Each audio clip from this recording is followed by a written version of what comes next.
तीन चोर। बहुत दिनों की बात है। किसी शहर में रमन, घीसा और राका तीन चोर रहते थे। तीनों को थोड़ा थोड़ा विद्या का ज्ञान था। तीनों चोरों को विद्या का ज्ञान प्राप्त होने के कारण बहुत घमंड था। विद्या द्वारा तीनों चोर शहर में बड़े बड़े लोहे की तिजोरियों को तोड़ देते थे और बैंकों को लूट लिया करते थे।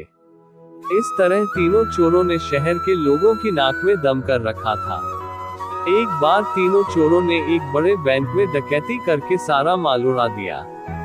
तब पुलिस को खबर हुई तो तीनों चोरों को पकड़ने के लिए तलाश करने लगी, मगर तीनों चोर पास ही के एक घने जंगल में भाग गए। तीनों चोरों ने देखा कि जंगल में बहुत सी हड्डियां बिखरी पड़ी है। रमन ने अनुमान लगाकर कहा, ये तो किसी शेर की हड्डियां हैं। मैं चाहूं तो सभी हड्डियों को अपनी विद्या के ज्ञान द्वारा जोड़ सकता हूँ। घीसा को भी विद्या का घमंड था, सो वह बोला, अगर ये शेर की हड्डियां हैं, तो मैं इनको अपनी विद्या द्वारा शेर की खाल तैयार कर उसमें डाल सकता हूँ। रमन और घीसा की बात सुनकर राका का भी घमंड उमड़ पड़ा और उसने कहा, तुम दोनों इतना काम कर सकते हो तो मैं भी अपनी विद्या द्वारा इसमें प्राण डाल सकता हूँ। तीनों चोर अपनी विद्या का प्रयोग करने लगे। कुछ देर बाद रमन ने सारी हड्डियों को जोड़ दिया और घीसा ने शेर की हुबहू जान डाल दी। थोड़ी देर में तीनों चोर सामने एक जीवित भयानक शेर को देखकर थर-थर कांपने लगे।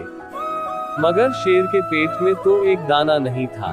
वह भूख के मारे गरजता हुआ तीनों चोरों पर हमला कर बैठा और मारकर खा गया।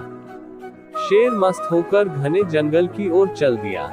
कहानी से शिक्षा दोस्तों, इस कहानी से हमें यही शिक्षा मिलती है कि कभी घमंड नहीं करना चाहिए। घमंडी को हमेशा दुख का ही सामना करना पड़ता है।